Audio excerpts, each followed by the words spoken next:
malapit ka na mahoyo. La la la la la long yo. Stop, stop yo. Ising muna bago go. Sa feed na FB may kwento na naman. Usap-usapan online, mabilis kumalat dyan. Payaman chalik, simula ang lahat. Pero bulsa'y umiiyak sa unang paalam, scam agad. Mga pangakong sinabi parang kanta sa bata. Parap, parap, Jack and Jill vibes. Pero bato pala ang dala. Parap, parap, parap. Isang click, dalawang share. Teka muna, totoo ba yan pare? Hoyo, hoyo. Kulong ka na Norman, o yun niya ay malapit sabi ng chismisan. Gago ka minuto, sabi sa screen pero maraming naloko. Oops, next scene. Si Norman manghusin ang laman sa balita. Sa memes at comments, halo-halong salita. May hamon na parang laro sa perya, pero rules ay malabo kaya ingat bata at tita. Ring-a-ring o roses, paikot ang kwento. Sa dulo ng rhyme, laruan ay kumpleto. Matoto ba to? Check mo muna. Safe ba yan? Basahin lahat. Hoyo, hoyo. Kulong ka na Norman, o yun niya ay malapit sabi ng chismisan. Gago ka minuto, bukang bibig palagi sa bastos na bunganga kaaway dumarami. If it's too good to be true, I can't take my eyes on you. Hoyo, hoyo. Kulong ka na Norman, donut ka panigurado doon sa kulungan. Iyak-iyak iyong pagsisisihan, iyong pagbabayaran kung hindi mo pinagsisihan. La la la la la la la go. La la la la la la la go. La la la la la la la go. Maoyo ka na ulaong go.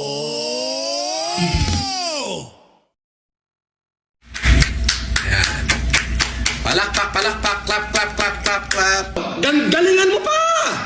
Galingan mo pa, putang ina mo! Alright, mga ka-plastic, and this is me again, Big Sue, right back at it again with another Norman Mangusing content at isang dekalibre at gatas na gatas ang ating tatalakayin ngayong araw na ito o gabi sa inyong lugar. At ang tatalakayin natin ay ang Season 4 ng karugtong ng ating serye laban sa mga scammer, mga ka-plastic, sa mga fake o nagpapanggap na kung ano-ano pa, mga ka-plastic.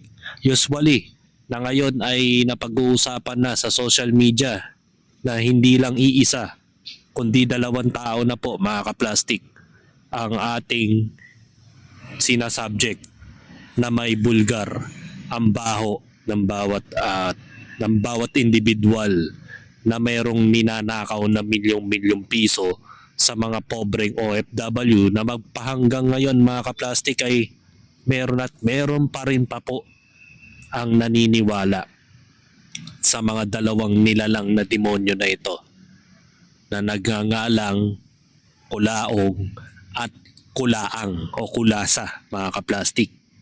So, hanggang kailan pa rin ba tayo matututo sa puntong ito, mga ka-plastic?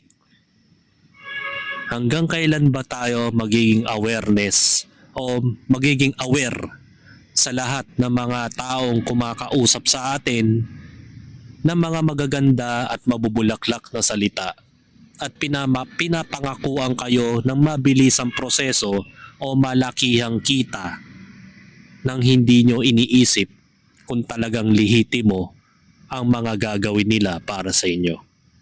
Diba? Kaya dumadami ang mga taong naloloko kasi hindi nyo kasi pinapagana ang critical thinking ninyo na kung bakit kailangan ninyo na tulungan itong taong ito o paniwalaan sila sa mga kanilang layunin. Ni hindi nyo man lang bina-background research about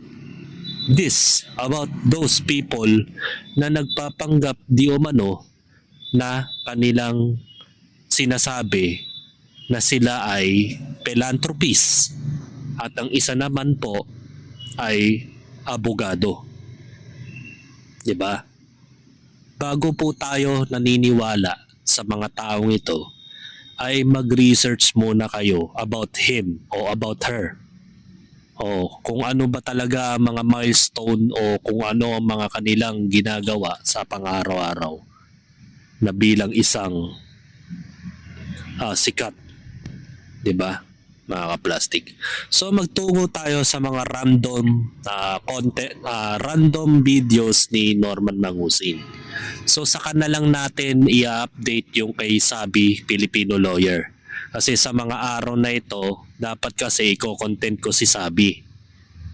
Dahil unfortunately, yung kanyang Facebook page ay dineactivate niya. At nireactivate naman niya, unfortunately na naman ulit, lahat ng mga contents niya doon ay naubos. Binuran niya lahat. Ang nagtinira lang naman niya doon ay 2 na. Which is isang video about kay Norman Mangusin at ang kanyang latest post na kung saan ay sinasabi niya doon ang tungkol sa mga credibility. Kung sino ba talaga ang naging credibility kay kay Sabi Filipino Lawyer, mga kaplastik. So, dito muna tayo sa mga random, mga kaplastik, na kung saan ay pagtatawanan natin siya. Pero bago ang lahat, mga kaplastik, napunta daw si Norman Mangusin kamakailan lang. Yun yung araw na tinutugis daw di umano ni Norman Mangusin itong si Susan Yance sa Laguna, mga kaplastik. At ito po yung video. How it nice to see the Cagayan River during sunset. I'll show you. Yes. Nakita nyo kung ganong ka-green, ganong kalinaw ang tubig, masarap maligo, gusto kong lumundag, gusto kong tumalon. Pero mamaya, pag nahuli na si Aling Susan at kinonfirm na nahuli na nga, promise, nakapantalon ako, naka-Hermes pa akong belt, lulundag ako dyan. O, ayan o, para naman naka-Honda ako. Ayan o, Honda. O, nakabalak pa ako ng sapatos. Hindi naman Honda yan eh. Hoyo yan eh. Yung letter H na logo na yan stands for Hoyo.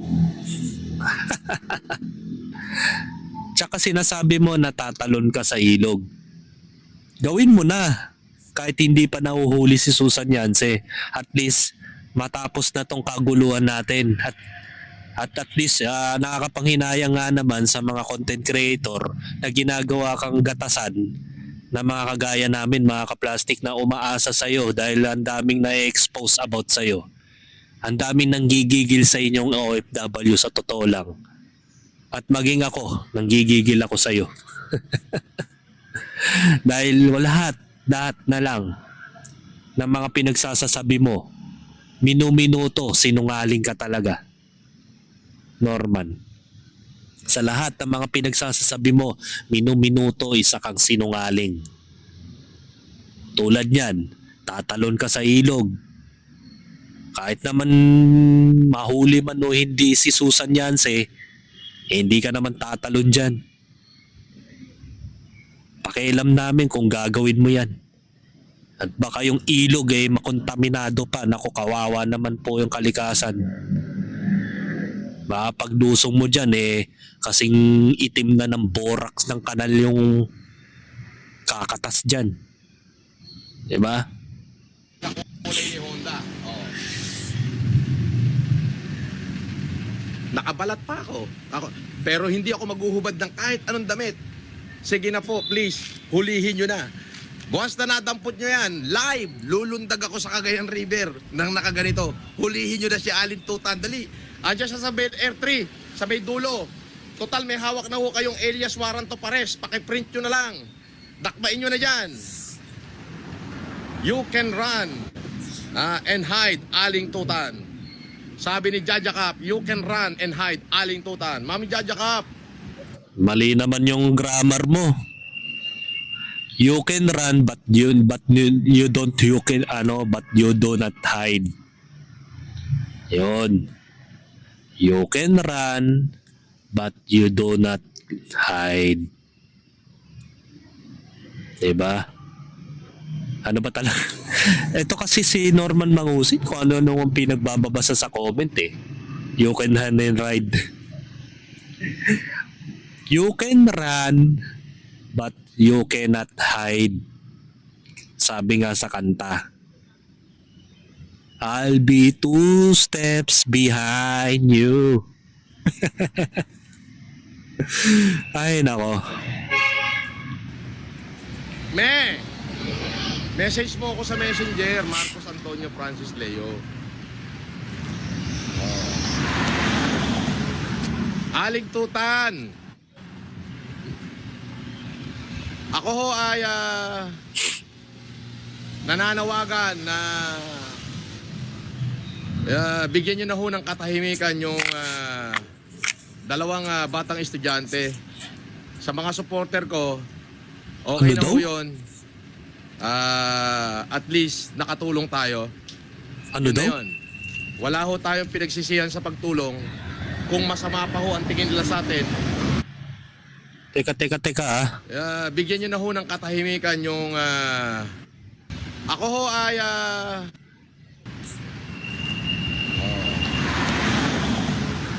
Aling Tutan. Ako ho ay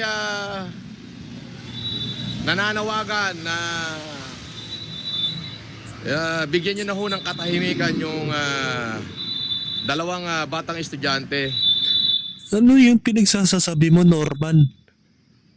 Aling Tutan tapos bigla ka nag-transition sa dalawang bata. Parang mayroon kang gustong sabihin.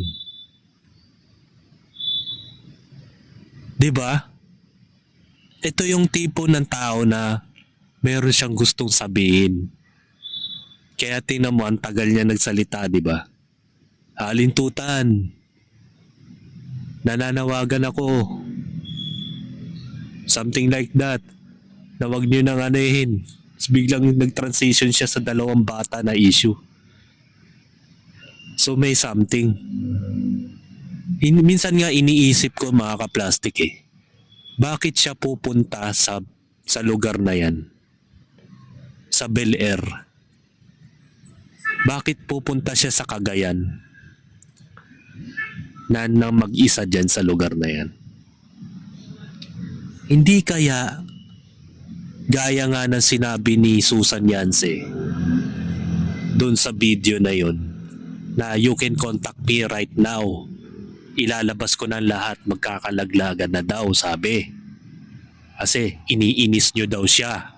Yung video na recently na kinontent natin about doon sa pagmumura ni si Susan Yance doon sa video.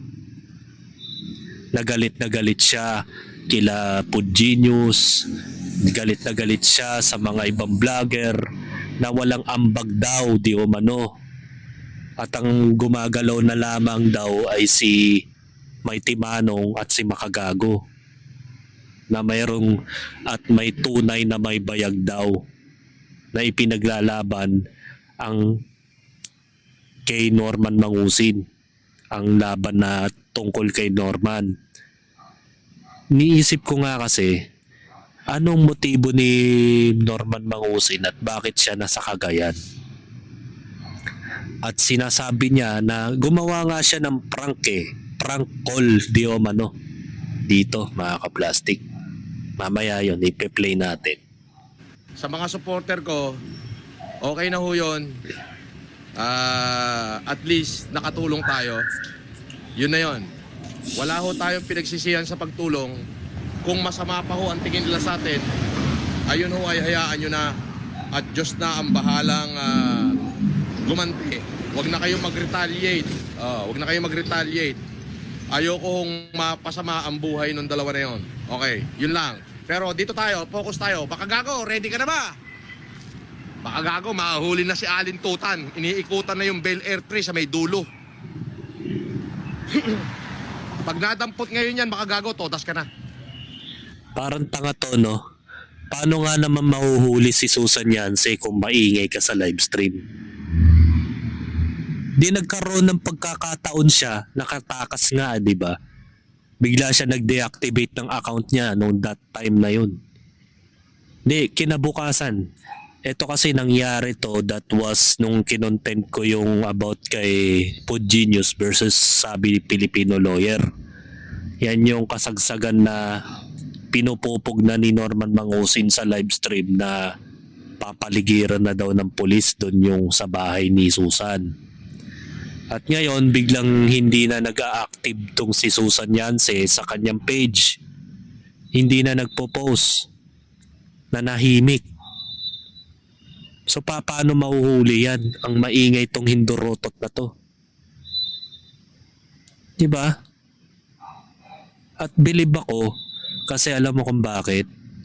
Etong si Norman Mangusin punong-puno na ng kaso eh. May warrant na siya. Guilty pa siya sa korte sa Supreme Court. Tapos mayroon pa siyang revoke na lisensya. Even yung kanyang anti-alias law na meron na naman ata sinampa sa kanya. At the same time, mga sinampang kaso ni Makagago. At balak na simampas din si Madam Karen Whitmore pagdating niya dito sa Pilipinas sa June nga lang ay nagagawa pa rin ni Norman Mangusin na mag-live stream kahit na nasa panganib na ang buhay ni Norman na makukulong na nga to. Kaya nga lagi siyang hindi napipirme sa bahay. Tingnan mo bawat araw ng live stream niya, hindi siya napipirme sa isang lugar. Maya-maya nasa ibang lugar na naman siya. Maya-maya naggagagala na naman siya. Pero si Susan Yance, kapag may plano ng entrapment o kaya may warrant of arrest na ng mga kapulisan, ang nangyayari, siya naman kabaligtaran. Sobrang hina niyang nilalang. Biglang nagde-deactivate ang account, biglang nagtatago, biglang nawawala sa bahay. The same time, hindi na raw makita. Yan ang sabi ni Norman. Kung totoo talagang nag-search warrant o pinuntahan ng kapulisan dun. So panoorin natin yung video na yun. Ito yung sinabi niya. Nag-prank call siya dito eh.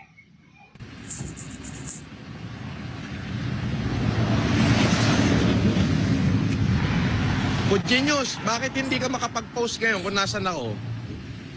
Umatras na ba yung inuutosan mo? Natakot na inuutosan mo?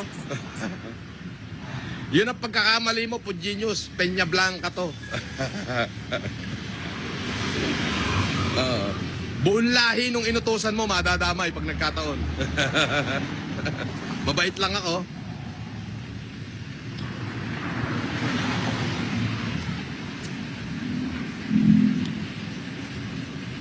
Tiyaga rin ni Pod Genius to. Ni-screen record niya.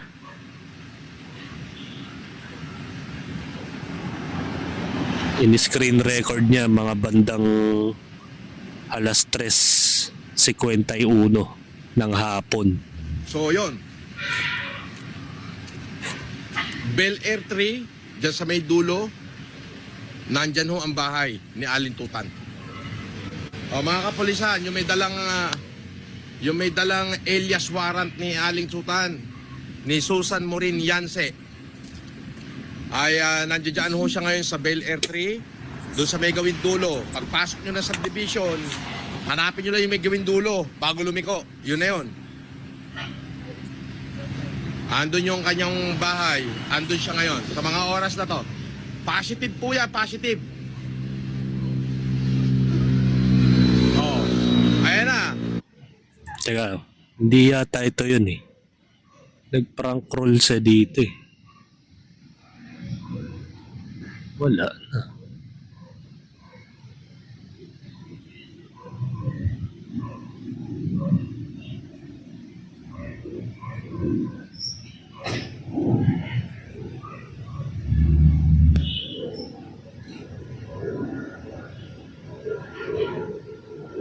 Wala na. May sinabi siya nun eh. Ito siguro ito yun.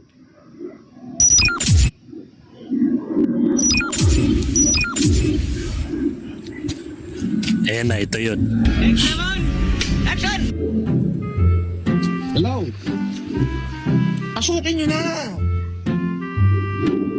Ha? Asa kayo? Perimeter. Eh, sino yung kumakatok? Kakabi mo, kinakatok. Kinakatok ng alpha? Wala lumalabas? Eh di ba pwede pasukin nyo na yan? Pasukin nyo na. Nandyan yun. Bahay nila yan. Yung pinorward ko sa inyo. Itsura ng bahay. Nakita nyo ba? Nakita nyo ba itsura ng bahay?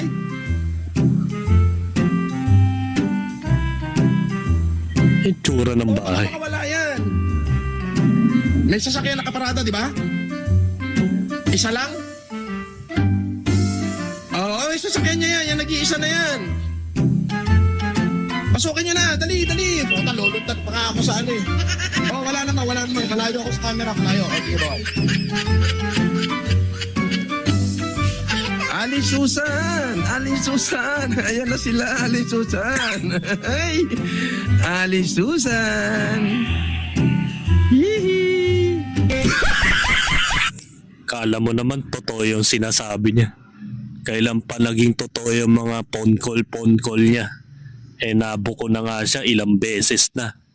Yung unang phone call niya, si Casper yung tinatawagan niya. Yung pangalawa, mayroong taong nag-joke sa kanya. Ay sir, bali yung arte natin. Sino yung pinaglololo ko nitong hindorotot na to? Kaya tuloy itong si Susan Yance, nagpanic attack na rin. Ganyan talaga pag mga scammer eh, madaling matakot. At ito po yung dahilan mga ka-plastic. At seems like na parang na-aresto na tong si Norman Mangusin during the live stream. Panoorin nyo po mga ka-plastic kung paano siya nag-react dito sa video na ito. Na talagang yung takot niya malala. Pero bago yun mga ka-plastic, mayroon pala siyang inagrabyado na naman na isang tao. Na isang sikat na journalista na si Madam Corina Sanchez Rojas. Mga ka-plastic, panoorin po natin yung video na yun.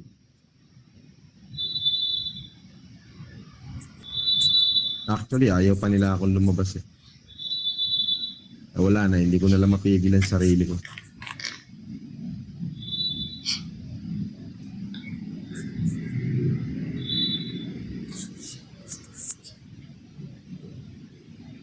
Marami pa. Maraming ang lumapit sa akin ng mga broadcaster. Isang hingi lang, bigay agad ako. Katulad ni Corina Sanchez. Wow. Humingi lang ng ano yun. Para sa mga pets. Pets? Walang 20 seconds. Bigay ako ng 1 million. Sino pa ba? Sa Japan. Dami kong tinulungang homeless dyan. Kumbaga mantra ng buhay ko yan ang pagtulong. Kaya lang ngayon naririndi na, napupundi na rin ako sa mga yan. Akala mo kung sino magaling, wala namang kayang patunayan. Ano ba nagawa ninyo sa lipunan? Pero wag na natin pag-usapan yan. Si Yama, hindi ko naman kayang pigilan yan sapagkat tao yan na nasasaktan eh. At buhay na testigo at buhay na saksi yan eh. Involved siya sa mga pagkakataon na yun. Wah, Hindi ko masisi ang tao ko na nasasaktan. talaga? Ate,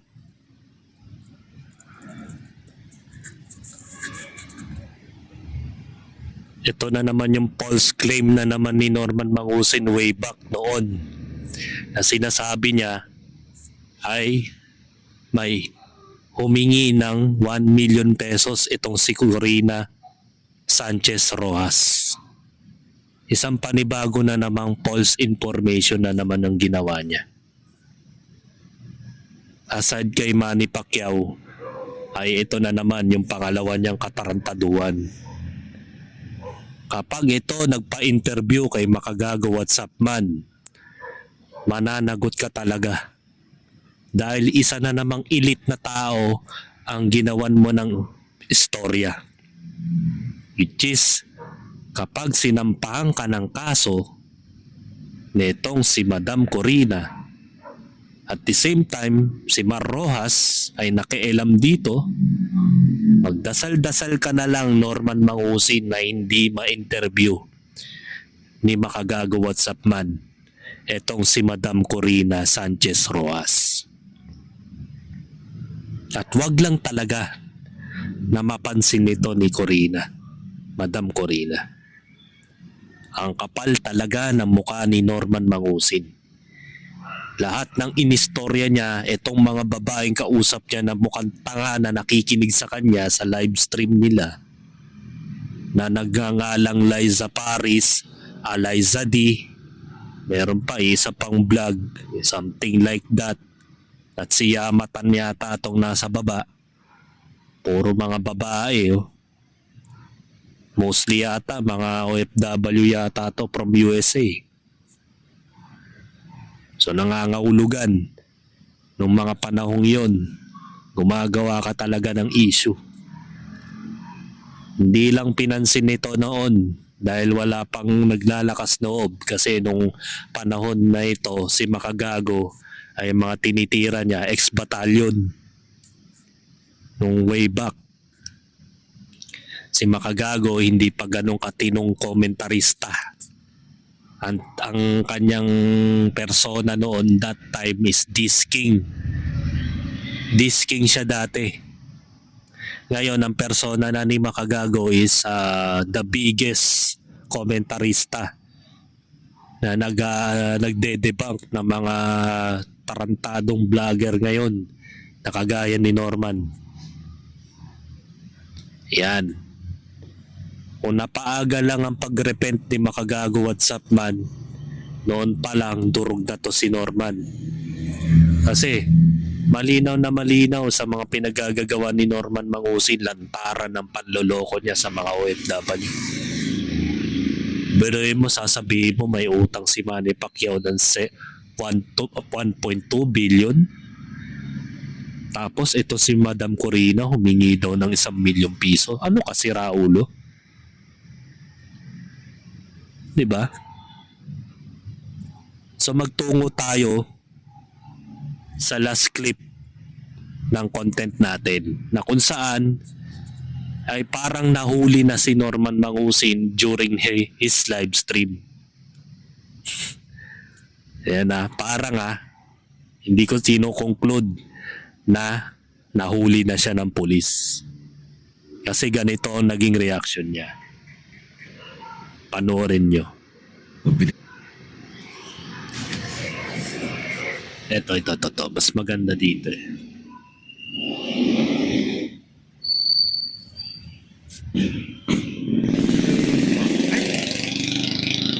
Mali. Tagak.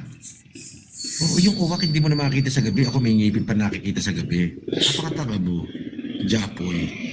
99 na nga lang yung binigay mo, napaghahalatang tanga ka pa. Dapat pagka yung mga palipad nyo, 50, 99, dapat medyo talinuhan nyo naman yung inyo i-comment. Sayang din yan. I take it. Sabi ni Ship Storage, mabuhay si Sir FLM. Of course. Mabuhay na mabuhay. Boss, di ba napapansin ng Jollibee na lagi kang kumakain sa kanila? Baka kunin ka endorser. Paparapapa. Love ko to. Oh. Tanga. Kailan pa naging McDo ang Jollibee? Paano naging team song ng Jollibee yung paparap?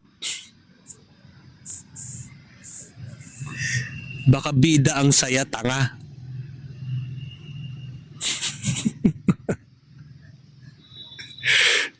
Magpe-presal na lang ng team song. Mali pa. Jollibee naging McDo.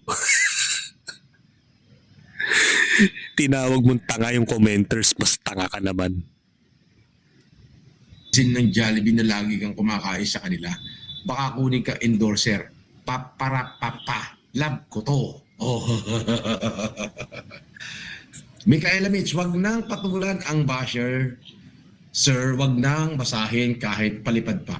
Di, pag palipad, babasahin natin. Pero pagka hindi palipad, hindi ko na babasahin. Sige.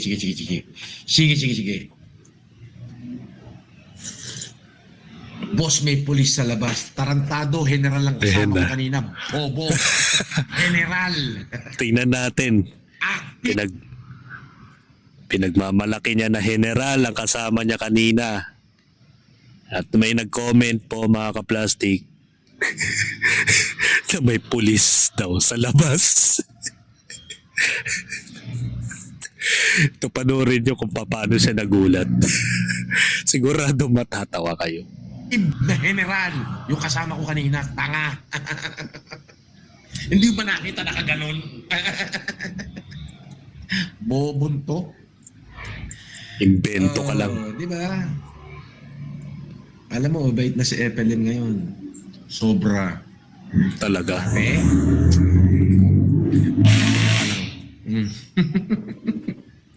Nangangalisig na sila lahat.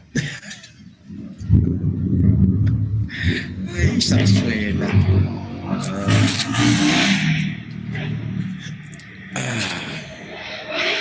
Hindi ako solo. Marami akong alalay.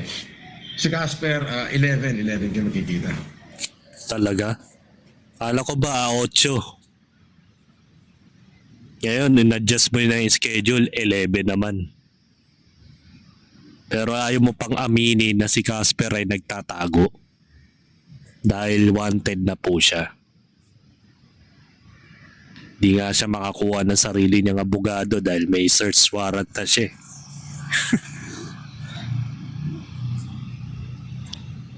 Boss Evelyn, shout out po.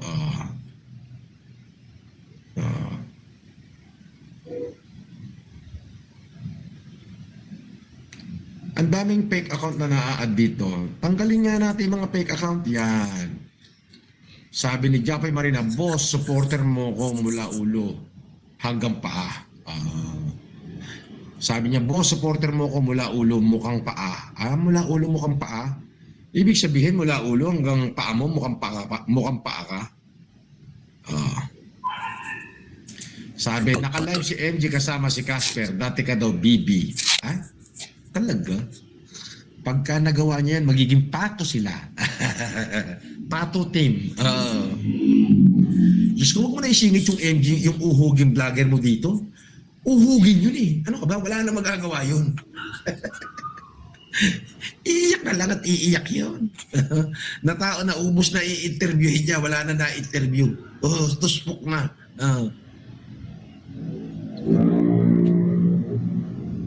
Di ba?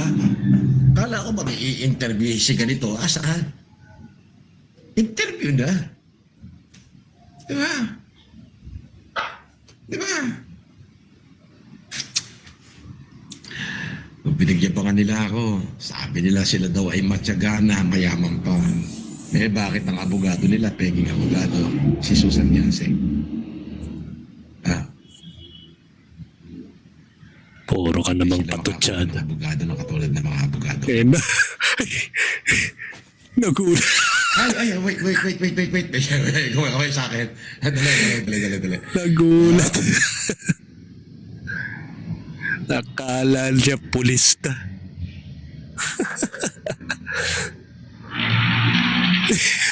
Sabi nga ni Pining mga kaplastik, parang nag-i-imagine ko na pag nagserba ng warrant habang naka-live. Yun nga gusto kong mangyari mga kaplastik, yung during his live stream, binulaga siya ng PNP. Walang kawala. Sabi nga ni Louie Grande, umiwala yung kaluluwa.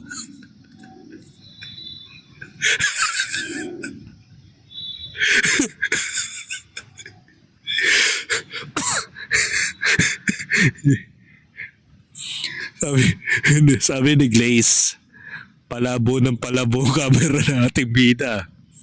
Wala na eh. Yung iPhone 17 Pro Max niya, scam lang yun eh. Scripted lang yun eh. Pero mo, di ba pinapalit niya?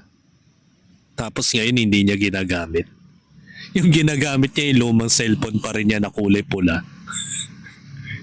Halata namang scripted kasi yung content niya doon eh. Yung nagkarakross sila doon sa Globe. Diba? Sinuli lang niya yun.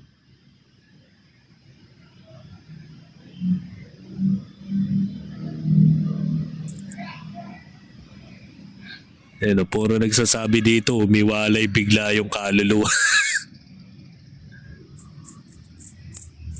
Sabi ni Gerald D. Guzman, wala ka pang kinakatakutan sa lagay na yan.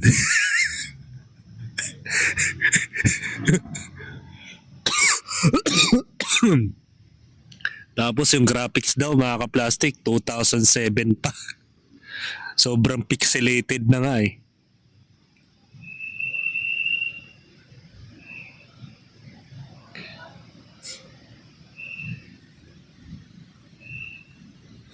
So Ben 41 minutes. Gulat siya sa tawang-tawa ko.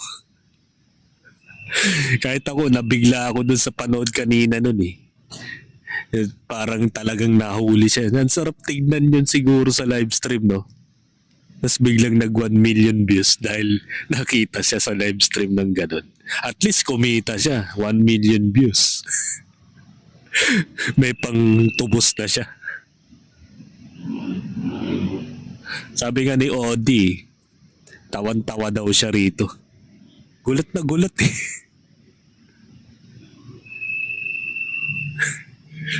Di ba? Malinaw na malinaw na alam niya sa sarili niya na maging siya, takot na rin. Ang lakas niya manakot kay Sabi.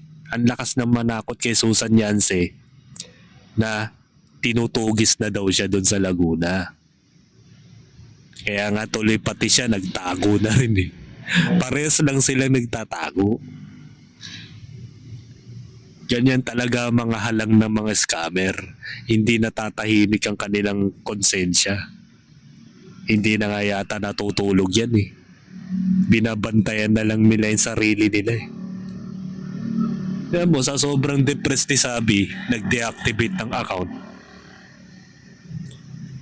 Kaya nga dito mga ka-plastic, nagtataka lang ako na bakit ang attorney mga ka-plastic ay hindi sila nagpapakita ng muka. Kasi base dito mga ka-plastic. Ito po mga ka-plastic sabi dito sa posted ng CCF Law Ministry na ang quote-unquote, did you know, no anonymous account for lawyers? In section 39, Canon 2 of the Code of Professional Responsibility and Accountability prohibits lawyers from creating or using fake or anonymous social media accounts to hide their identity in order to circumvent the law of the code. So sinasabi dito, sa ayon daw sa section 39 ay responsibilidad o accountabilidad na pinagbabawal ang mga lawyer na mag-create ng isang fake o anonymous social media accounts tulad ng ginagawa ni Sabi Filipino Lawyer. Kasi mantakin mo si attorney si halimbawa na lang to si Attorney Persida Acosta. Isa siyang public figure. Pinakita niya yung mukha niya and then ang kanyang page, nandun lahat ng mga details na lihitimo siyang abogado. Aside from that, kay Attorney Randolph Libayan, Rani Randolph Libayan. Even na yung profile picture niya ay may logo na L, hindi naman to may tuturing na anonymous o dummy account. Kasi pag nagla-live stream siya sa mismong Facebook account ay mukha niya mismo ang pinapakita niya doon. Same thing as well kay Madam Persida Acosta na isang elite o veteranong abogado. Kahit si Miriam Defensor Santiago, di ba? Marami pang iba mga ka-plastic na ako ay nakakapanood ng mga vlogger na attorney na elite na never nilang ginawang anonymous ang kanilang account at hindi sila nagpapakita. Kasi nga 'di ba nakalagay doon sa page ni Sabi Filipino Lawyer ay tumatanggap sila ng mga legal advice mga legal consultancies, at kung ano-ano pa. So paano kapag kakatiwalaan ng mga tao o ng mga OFW, especially doon, kung ang iyong account ay hindi makita yung pagmumukha mo?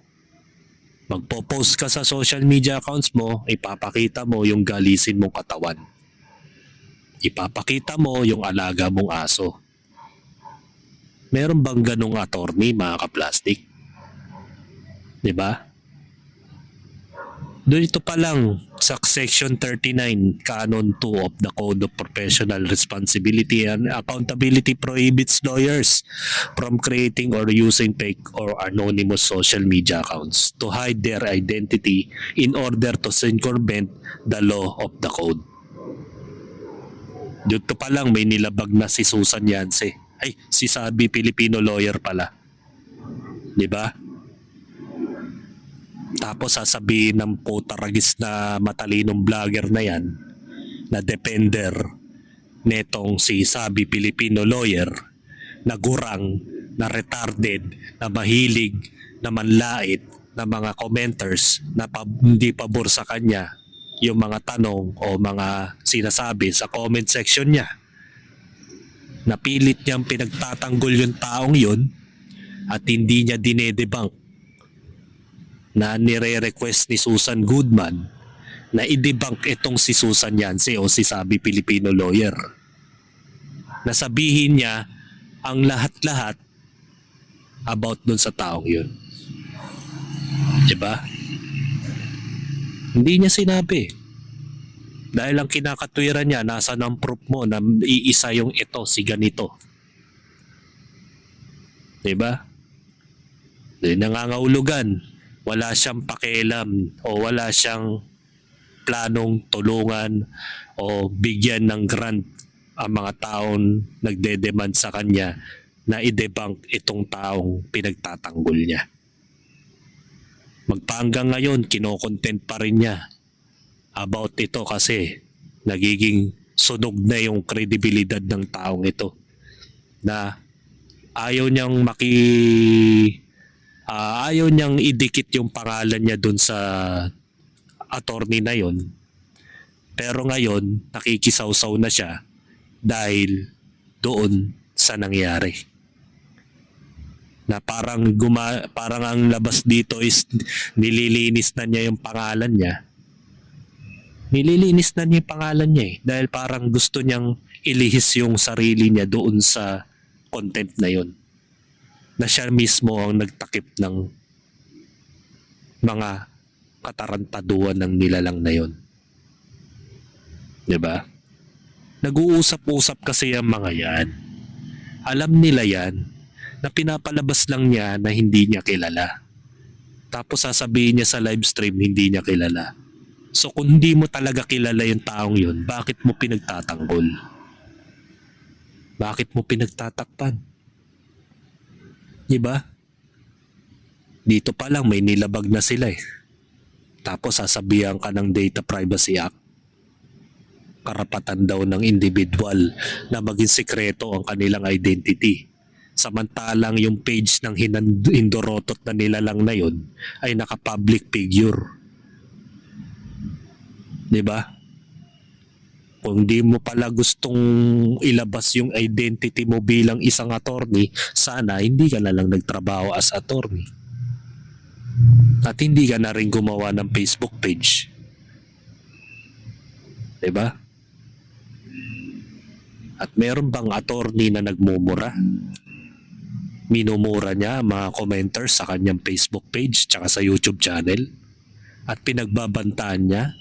At sasabihan niya si Ian na papatayin niya kapag nagkamali siya at napaso siya sa sitwasyong yun? Meron bang ganong attorney, mga plastic? Tapos itong gurang na nilalang na ito na walang modo, bastos ang bunganga, patuloy pa rin siyang nagmamalinis at lagi niyang pinapaikot-ikot yung mga kwento niya sa live stream niya na pinapaabot niya ng 1 oras o higit pa dun. Na bandang uli, wala rin naman tayong nakahinatnan sa kanyang pinagsasasabi. Diba? Sayang lang yung 2 oras na nanood ka sa live stream niya na mas tinututukan pa niya yung mga commenters kaysa sa kino-content niya, kaysa sa mga context na pinapakita niya sa content niya. Kasi alam niya sa sarili niya, yung mga commenters takot siya. Masyado siyang siya tawag dito, masyado siyang defensive kapag may nag-comment sa kanyang di maganda. Pansinin nyo na lang, panoorin nyo na lang yung basurang video niya kung paano siya mag-analyze. Yung ina-analyze niya yung mga commenters niya, yung bashers niya, hindi yung pinapakita niya sa content niya. Kaya nag-aksaya lang kayo ng data internet diba? So hanggang dito na lang ang aking opinion. Siguro naman yung Data Privacy Act na leche na yan ay hindi na dapat yun pinangsasangkalan sa mga individual na tao dahil public figure yung tao. Tapos Data Privacy Act yung dinedemand ng mga indorotot na to. Samantalang merong tayong tinatawag na Section 39 Canon 2 of the Code of Professional. Di ba? Ngayon, hanggang ngayon, kanya-kanya silang dahilan sa mga live stream nila. Ni walang nag-a-admit na sila rin naman ang may nagkamali. Na pinagtanggol nila yung taong yun. At pilit nilang itinatago. O let's say hindi na nila tinago. Dahil di daw niya kilala. Yun ang rason niya. Kung di mo pala kilala, bakit mo pinagtatanggol? Diba? Eh, huwag nyo nang suportahan yung mga ganyang vlogger. Tayo na, huwag kayong magpapaniwala sa mga analytical niya. Na dinadaan kayo sa malalalim na mga pananalita niya, pero yung sarili niya hindi niya magawang paliguan. Maghapon na lang dun sa harap ng camera niya, sa internet niya, sa PC niya. Hindi na yata naliligo yun. Eh, hapit na hapit sa YouTube Dahil yun lang kasi ang kaya ng trabaho Diba? So hanggang dito na lang ang aking opinion. And this is me again, Big Sue. Lagi nagsasabing, ang mga plastic ay matagal mabulok dahil ang mga plastic ay toxic. Kaya, what's up mga ka-plastic? And this is Combid commentary video ng video live stream. Signing out. Alright. Mga ka-plastic, kung nagustuhan nyo ang aking video, isubscribe nyo lang ang aking channel. At the same time, i-hit nyo rin ang notification bell at yung all para ma-notify kayo sa aking susunod ko pang video sa aking YouTube channel. Maraming salamat po mga ka-plastic.